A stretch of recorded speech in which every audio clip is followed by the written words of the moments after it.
Nako, kapag natikman mo to, bagay na bagay to sa may mga coffee shop or yung mga nagbebenta ng mga pang souvenir. I-try nyo to dahil I'm sure na magugustuhan to ng mga customer ninyo at lalong-lalo na ng pamilya ninyo. Kaya naman for today's video, gagawa tayo or magbe-bake tayo ng mini strawberry cake. Kaya naman tara, umpisahan na natin. So unahin muna natin sa gagamitin natin na strawberry jam.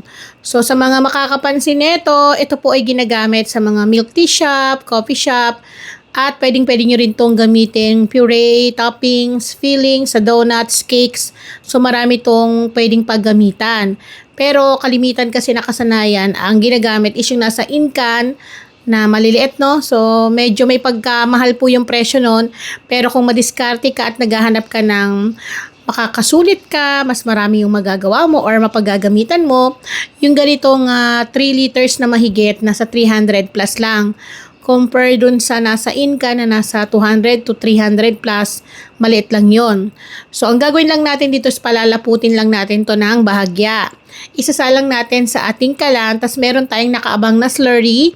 Ito po ay cornstarch na may halong tubig.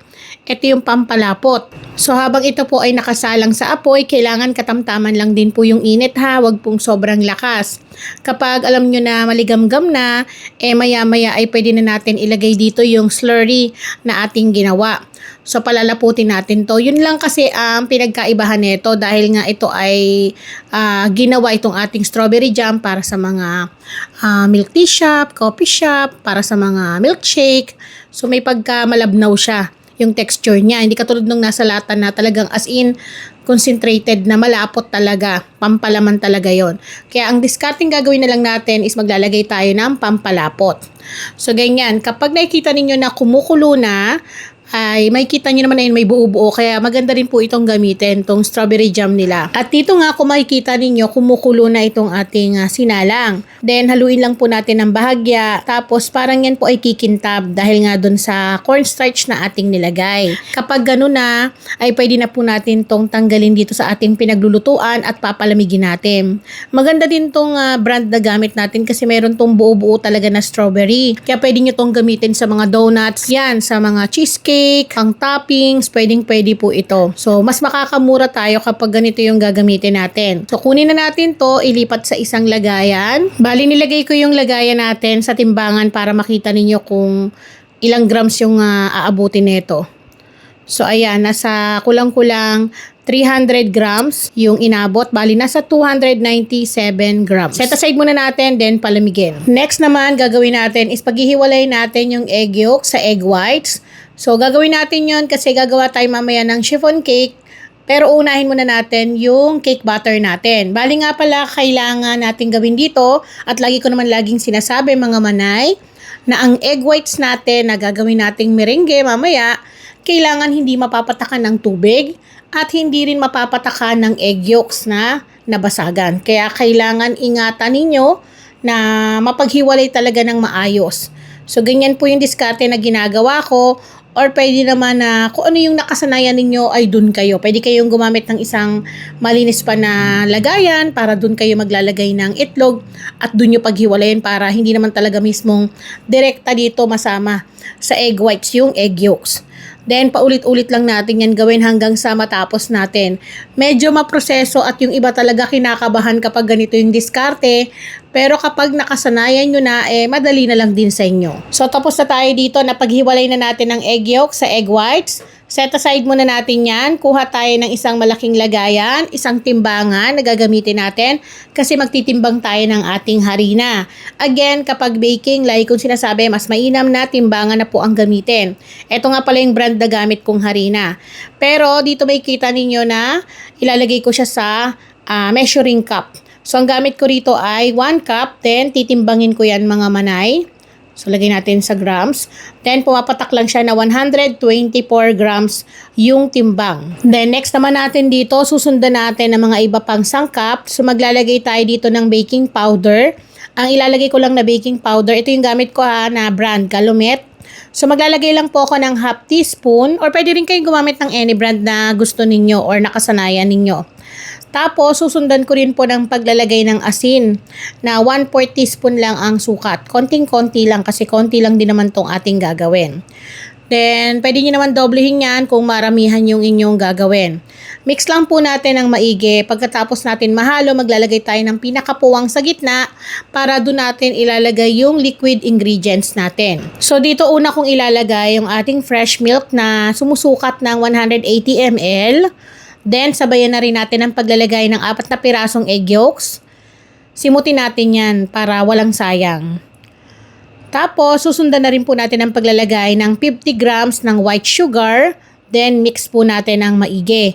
Kailangan matunaw natin or madurog talaga natin yung egg yolks para maiwasan yung malansang lasa para sa ating chiffon cake. So, mix lang po natin ng ganyan para matunaw na rin yung sugar na nilagay natin. At kapag okay na, so dahan-dahan na po natin ihalo yung mga harina or dry ingredients na nasa gilid. So, mix lang po natin ng maigi gaya ng nakikita ninyo sa ginagawa ko. So, ito po ay naka-fast forward kaya medyo mabilis kung nakikita ninyo. Pero sa paghalo po dapat ay katamtaman lang at wag naman po masyadong nagmamadali para po hindi ma-overmix yung ating cake batter. Then, maglalagay tayo dito ng 30 grams na softened butter. Ayan. Or pwede rin kayong gumamit ng oil na 1/4 cup yung pinakasukat. So, mix lang po natin ng ganyan para po mag-blend or mahalo ng maigi. So, again, sa mga nanonood, disclaimer po, hindi po ako chef ha. Kaya dun sa mga may kita ninyo, kung tingin ninyo may mali dun sa ginawa ko at tingin nyo kung anong tama sa ginagawa ninyo, yun na lang din po yung sandan ninyo. Then, dito nga, yung ating pinalamig na strawberry jam, kanina, naglagay lang po ako ng mga 3 tablespoon para dito sa ating cake butter. Para mismong pinaka-cake natin, may lasa ng strawberry. Then, haluin na lang po natin ng bahagya at kapag okay na, set aside. Ngayon, next naman natin ay yung paggawa ng merengue. Kung mapapansin nyo mga manay, wala po ako rito ang cream of tartar. Wala din akong calamansi juice. So, pwede naman po yun kung wala kayo nun. So, ganito yung diskarte. Then, meron tayo ditong 100 grams ng white sugar. At gagamit tayo ng hand mixer. Pwede rin kayong gumamit ng stand mixer. So, i-mix lang po natin to ng mga number 3. Hintayin po natin yan na magbubble o bumula ng todo bago tayo maglalagay ng ating white sugar. So, kung wala kayong cream of tartar, wala kayong calamansi juice, okay lang, huwag kayong mag-alala. Basta po, make sure ninyo na walang tubig na napatak or egg yolks na nailagay dun sa ating egg whites. Then, kapag bumubula na or nagbabubble na, ganyan, ay maglagay na po tayo ng kalahati ng 100 grams natin na white sugar. Then, continuous po ang pagmix hanggang sa ilagay na po natin lahat yung asukal. At dito, kapag nailagay na po natin lahat ng sugar, kailangan ay itodo na po natin number 6 or high speed na nung ating stand mixer or hand mixer ang gagawin natin para po mas makuha natin yung soft peak na kailangan natin sa ating merengue. So, kailangan tuloy-tuloy lamang po yung ating pagmimix at aabutin lamang po ito ng 3 to 5 minutes lamang. Pero depende pa rin yan sa gamit ninyo. More on, umaabot ng 6 minutes dahil 4 na pirasong egg yolks lang naman to. So, hindi naman to aabutin ng matagal. So, kaya kung meron kayong hand mixer ay pwedeng-pwede. Pero kung ayaw ninyong mangalay, pwede kayong gumamit ng stand mixer kung meron kayo sa bahay. Then, continuous lang natin sa paghahalo. So, dito nga mga manay, inoorasan ko talaga to para ma-share ko sa inyo kung ilang minuto ko siya na-achieve. Bali, pumapatak lang ng 5 minutes tong aking nagawa. So, yan kailangan po pumabaluktot-baluktot pero hindi nalalaglag yung dulo. So, kapag ganun na, okay na po yan, stable na yung ating merengue. So, pwede na natin tong iset aside. Then, kunin yung ating cake batter at paghahaluin na po natin tong dalawa. So, maglalagay muna tayo ng konti para dun sa ating cake batter. Para po hindi naman talagang matanggal yung air ng ating merengue. So, kailangan po ang paghahalo ay dahan-dahan. Huwag po nating mamadaliin. Kaya kalimitan nakikita ko yung iba. Ang nagiging problema nila dun sa chiffon cake nila, siksik daw yung ilalim, malambot naman yung ibabaw. So, ang nangyayari po kasi noon, hindi po nahalo ng maayos. Kailangan po mahalo ng maigi. Kaya kailangan ang gagawin yung technique ganito. Maglagay muna kayo ng konti or kahit kalahati dun sa inyong cake batter. Para po kasi sa ganitong pamamaraan, nahalo na po kagad ninyo ng maigi. Wala pong natitira dun sa ilalim. Kasi kalimitan, yung pinakailalim, hindi po nahalo ng maayos. Kaya ang paghalo po dapat hanggang ilalim. Then kapag okay na, saka po natin ilipat, ibuhos lahat dito sa ating merengue, yung ating cake batter para talagang mamix na po ng tuluyan.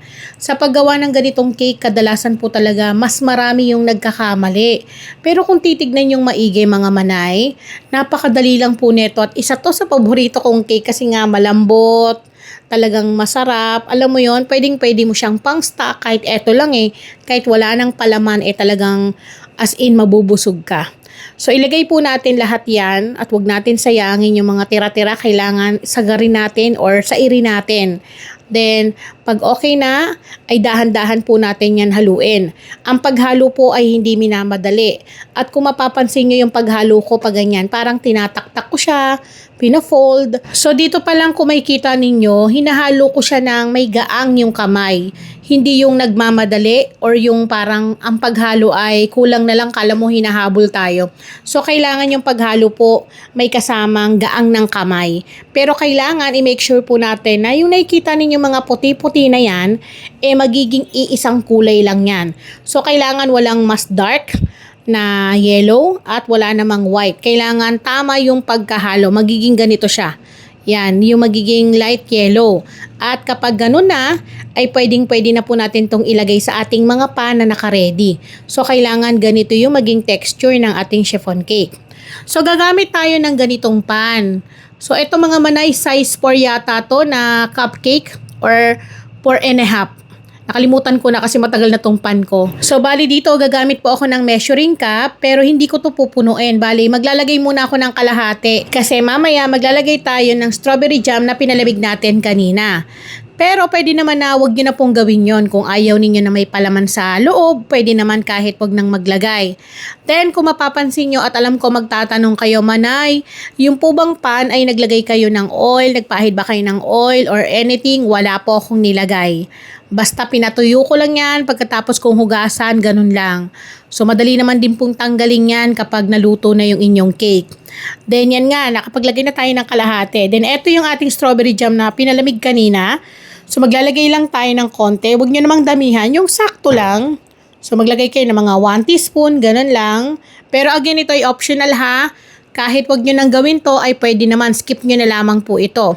So ginagawa lang natin to para kahit hanggang sa loob merong palaman ng strawberry yung ating makakain. At pagkatapos nun, saka natin ulit pupunuin na para po tuluyan ng matakpan yung palaman or yung ating strawberry na nilagay kanina. Then dapat naka-preheat na po ang inyong oven. Sa init na 170 Celsius ang init mga manay ha. Mahaba-haba itong video na to kung mapapansin nyo. Pero malaki po yung maitutulong sa inyo nito. At dun sa mga magtatanong, manay, pwede ba yung gawing cake base? Yung recipe mo? Yes po. So ginawa lang nating cupcake para makagawa tayo ng mini strawberry cake. So dito nga nakasalang na sa ating oven at ibibake po natin to ng mga at least 20 to 25 minutes. Depende po yan sa oven na gamit ninyo. Kapag tingin nyo ay kulang pa sa luto, ay pwede naman po kayo mag-add ng ilang minuto. Then kapag luto na, kuhain sa ating oven, palamigin at ilagay po ipatong sa isang cooling rack. Then maya-maya pwede na po natin yan ilipat sa mga lagayan. So bali nga pala nakagawa tayo ng 9 pieces. Ayan o. So, etong plat na nakikita ninyong tatlo, wala pong palaman yan sa loob kaya hindi siya pumutok. Then, para naman sa ating pinaka-icing, gagamit tayo ng Everwhip.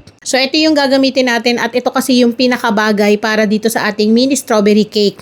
Kasi ang lasa nito parang sundae talaga, as in ang sarap papakin. Yung mga ganitong klase naman mga manay ng whipping cream, hindi kayo mahirapan hanapin kasi meron to sa mga Pure Gold, Robinson, supermarket, so pwede nyo pong i-check. So bali dito, gagamit tayo ng hand mixer, pwede rin naman po ang stand mixer at imimix po natin to into high speed ng 5 to 6 minutes hanggang sa makuha natin yung stable na ganito.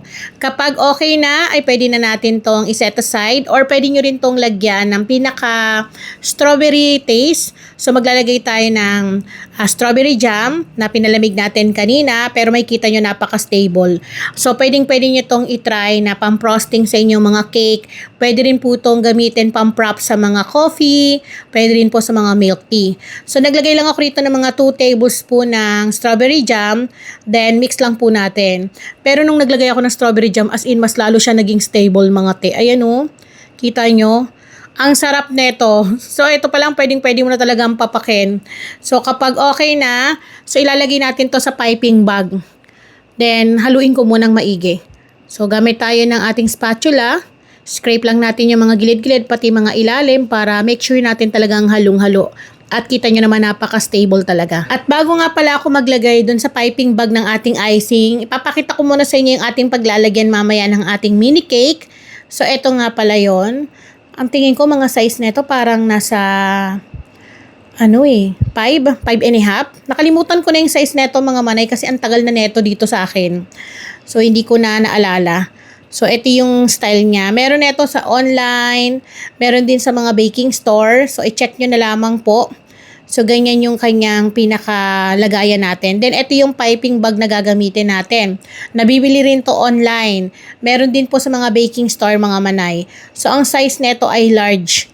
Then, gagamit tayo ng piping tip. Any tip naman, pwede nyong itry. Pwede kayong gumamit ng 1M. Pwede. So, nasa inyo na yan kung anong gusto nyong design na gagamitin para sa inyong pang frosting. So, magkakat lang tayo para malagay natin to sa loob. Sa totoo lang mga manay, kapag baking talaga yung tinuturo ko, mahaba talaga yung oras. Kasi mas detalyado talaga to at mahirap po talaga na ituro ng magic lang, tas magiging cake na. Gusto ko talaga step by step matutunan ninyo. Then saka tayo maglalagay nung ating frosting kanina. Hindi ko nga lang to advice mga manay na gamitin outdoor. Kung gagawa kayo ng cake, tapos i-deliver ninyo sa mainit na lugar or madi-display yung cake ninyo sa mainit na lugar, hindi siya pwede. Kasi may tendency na malusaw yung icing at mag-slide yung cake ninyo. So, pwede siya sa mga naka-aircon yung event. Then, eto na yung ating mga mini cupcake. Nalipat ko na sa ating lagayan. Kita nyo naman, oh. Malambot to mga manay as in. Kita nyo naman yung gilid niyan. Pantay na pantay yung pagkakabake natin. So, kung wala kang makitang ganitong lagayan, pwede naman ninyo na gawin tong cake. Yung recipe natin as in, kakasya to sa mga 7x3 size. At dito nga, pwede na tayo mag-start mag-frosting sa ating cupcake. So, kailangan kapitan niyo ng maigi para po talagang as in dumikit yung frosting ninyo sa cupcake ninyo. Ganyan. Para kung nahihiya sa camera, charis. So, ganyan, kailangan pabilog. So, kailangan madiin talaga. Then, pwede kayo maglagay ng strawberry sa pinakagitna. Ito, papakita ko sa inyo. Ganyan. So, maglalagay kayo ng pinaka-strawberry jam sa gitna. Pwede rin blueberry jam, mango jam. So, kung ano yung gusto nyo, ano yung bet ninyo, ayun po yung inyong ilagay. So, ganyan yung magiging style niya or pinaka-outcome niya pagtapos natin maglagay ng frosting. Pinaka-last, yung ating strawberry jam. So, eto na nga mga manay, sa mahaba-habang oras na inyong panonood, natapos din tayo sa ating pagbibake at tikiman time. Ganito lang naman kalambot po yung ating mini strawberry cake na pwedeng-pwede nyong itry, pambenta kung meron kayong mga coffee shop or kung meron kayong gustong pagregaluhan, ay pwedeng-pwede nyo po itong itry. So, maraming salamat po sa inyong panonood at sana po ay nagustuhan nyo itong ating recipe. At sana ay matry po ninyo. Muli ako po ang inyong madiskarting nanay. Maraming salamat po sa inyong panonood. At tara, kain po tayo.